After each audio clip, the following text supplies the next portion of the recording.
Il était une fois, dans un petit village appelé Bethléem, un jeune garçon nommé David. David n'était ni un prince ni un guerrier. Il n'avait pas de belle armure ni d'épée brillante, non. David était simplement un berger. Chaque jour, il emmenait ses moutons dans les champs verts, il chantait, jouait de la musique avec sa petite harpe et parlait souvent à Dieu.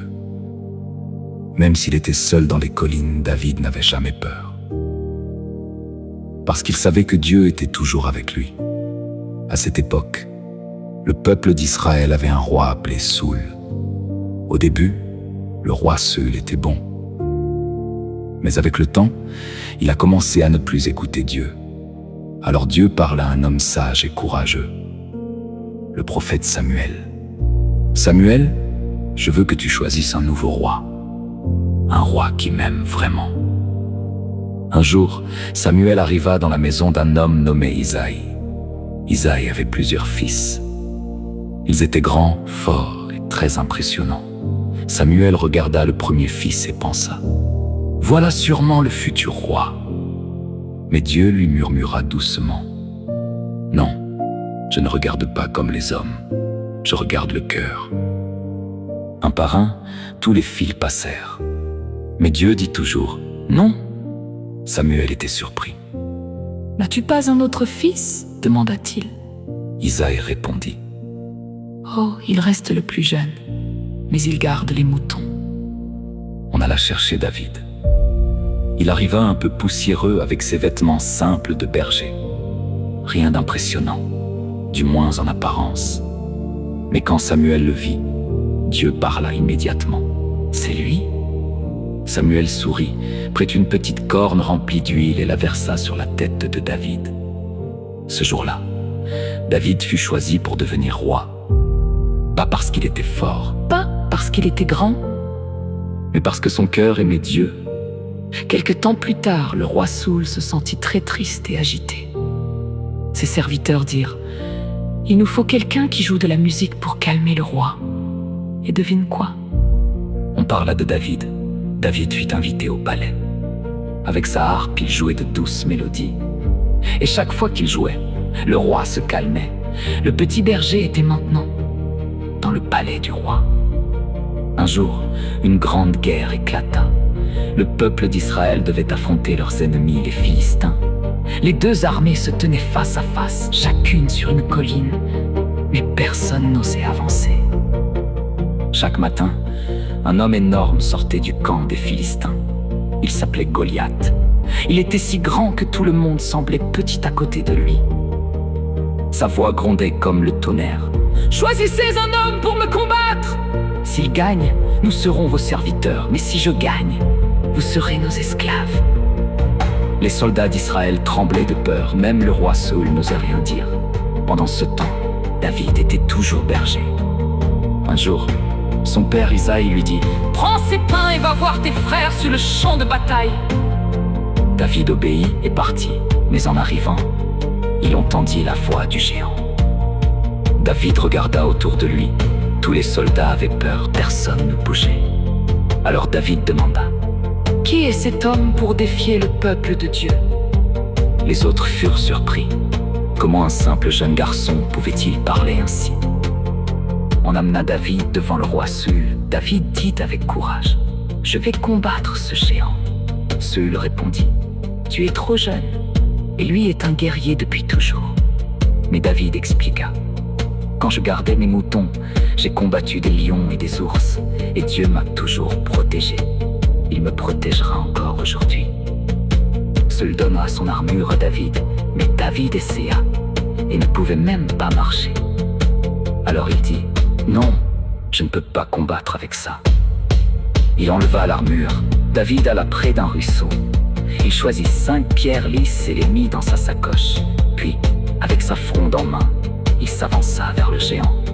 Quand Goliath vit David, il se mit à rire. « Suis-je un chien pour que tu viennes à moi avec des bâtons ?» Mais David répondit avec foi: « Tu viens à moi avec une épée, mais moi, je viens à toi au nom de Dieu. » Le géant s'approcha. David courait vers lui.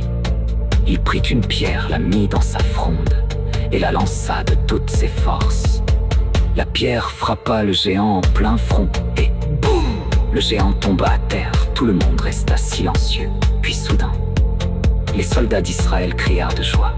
Le petit berger avait vaincu le géant, pas avec une épée, mais avec sa foi en Dieu. Après avoir vaincu le géant, David devint très célèbre. Partout où il allait, les gens parlaient de lui. C'est lui, le jeune garçon courageux, celui qui a vaincu le géant. Les soldats l'admiraient, le peuple l'aimait, et même le roi Saül l'accueillit dans son palais. Un jour, les femmes du pays chantaient en dansant. Saül a tué 6 milliers, et David s'est 10 milliers. Au début, cela semblait être un chant joyeux. Mais dans le cœur de Saül, quelque chose changea. Il pensa: pourquoi David reçoit-il plus d'honneur que moi? Bientôt, il prendra mon royaume.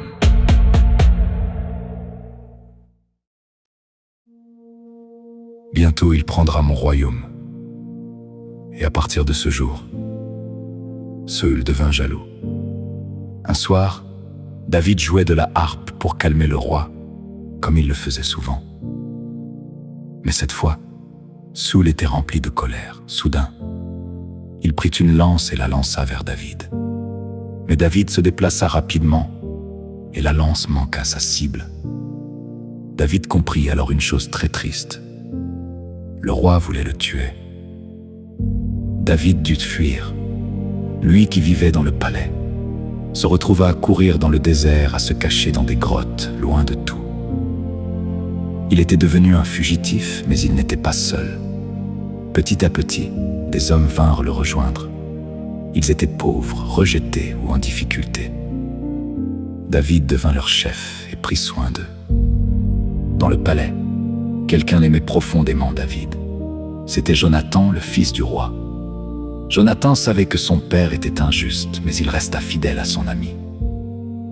Un jour, il dit à David: « Va, cache-toi, mon père veut te faire du mal. » Avant de se séparer, ils firent une promesse, ils resteraient amis pour toujours. Un jour, David se cachait dans une grotte, et sans le savoir, le roi Saül entra dans cette même grotte. Saül était seul, sans protection. Les hommes de David chuchotèrent: « C'est le moment! Tu peux le tuer !» Mais David secoua la tête. Il s'approcha doucement et coupa seulement un morceau du manteau du roi. Puis il laissa Saül partir. Quand Saül sortit de la grotte, David l'appela. « Mon roi, pourquoi veux-tu me faire du mal? Regarde, j'aurais pu te tuer, mais je ne l'ai pas fait. » Saül fut touché.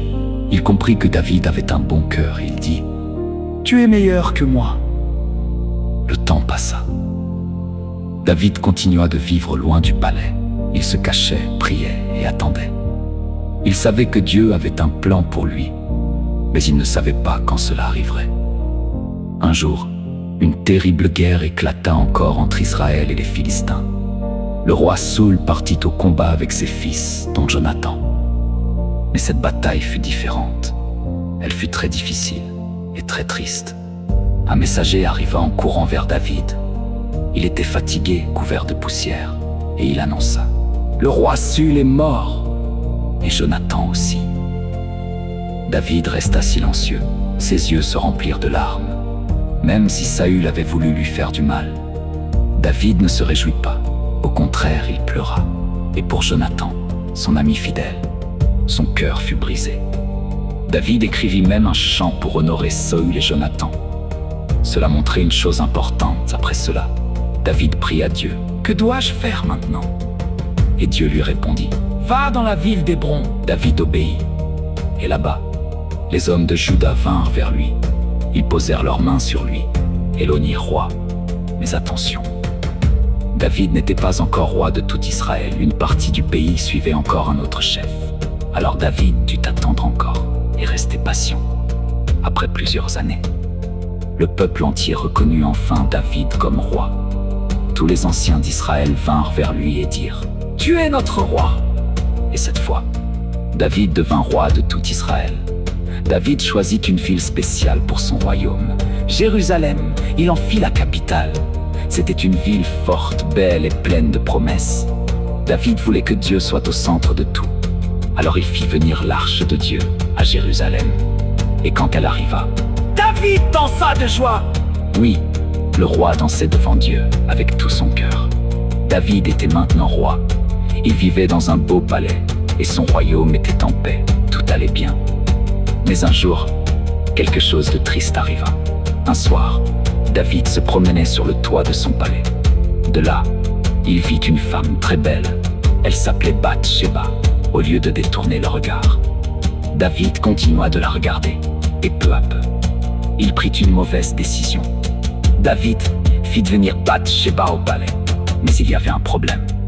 Elle était déjà mariée à un soldat courageux nommé Uri.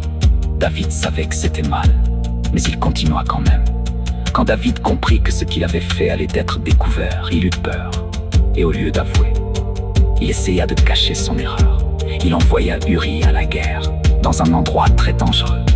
Et là-bas, Uri mourut. Extérieurement, David restait roi, mais à l'intérieur, son cœur n'était plus en paix. Il savait qu'il avait fait quelque chose de très mal. Un jour, un homme sage nommé Nathan vint voir David, mais au lieu de l'accuser directement, il lui raconta une histoire. Nathan dit: il y avait un homme riche avec beaucoup de moutons, et un homme pauvre avec un seul petit agneau qu'il aimait comme un enfant. Puis il continua. Un jour, le riche prit le seul agneau du pauvre pour lui-même. David se mit en colère. Cet homme mérite d'être puni. Alors Nathan le regarda et dit doucement: cet homme, c'est toi. À ce moment-là, David comprit. Il ne chercha pas d'excuses, il ne mentit pas. Il dit simplement: j'ai péché contre Dieu. Son cœur était brisé.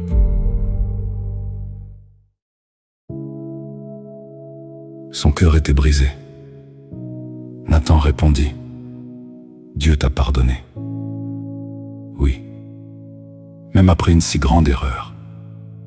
Dieu pardonna à David, mais il y eut quand même des conséquences. Parce que chaque action a ses résultats. David pria beaucoup. Il demanda à Dieu: donne-moi un cœur pur et ne m'abandonne pas. Et Dieu resta avec lui. Le temps passa. Le roi David devenait plus âgé, ses cheveux grisonnaient et ses pas étaient plus lents. Mais son cœur aimait toujours Dieu. Même s'il était un grand roi, tout n'était pas facile dans sa maison. Ses enfants grandissaient. Mais certains faisaient de mauvais choix. Il y eut des disputes, des tristesses et même des moments très douloureux. Parfois David pleurait. Il comprenait que même un roi ne peut pas tout contrôler. Dans les moments difficiles, David faisait une chose très importante. Il priait. Il chantait aussi. Oui, David écrivait des chants pour parler à Dieu. Ces chants sont devenus des psaumes que beaucoup de gens lisent encore aujourd'hui. Dans ses prières, David disait: Dieu est mon berger, je ne manque de rien. Même dans les moments sombres, il gardait confiance. Un jour, David comprit que le moment approchait. Il ne serait pas roi pour toujours. Alors il choisit son fils pour lui succéder. Son fils s'appelait Salomon. David lui donna des conseils précieux. Aime Dieu de tout ton cœur et marche dans ses voies. David avait un grand rêve, construire une maison magnifique pour Dieu. Mais Dieu lui dit: ce n'est pas toi qui la construiras. Ce sera ton fils. Alors David prépara tout, de l'or, de l'argent, des plans, pour que Salomon puisse construire ce temple plus tard. Un jour, David sentit que son temps arrivait. Il regarda sa vie. Il se souvenait. Le petit berger, le combat contre le géant, les moments de fuite, le trône, les erreurs, le pardon. Et malgré tout, Dieu ne l'avait jamais abandonné. David s'endormit paisiblement. Il avait été un berger courageux, un roi puissant, mais surtout un homme qui aimait Dieu.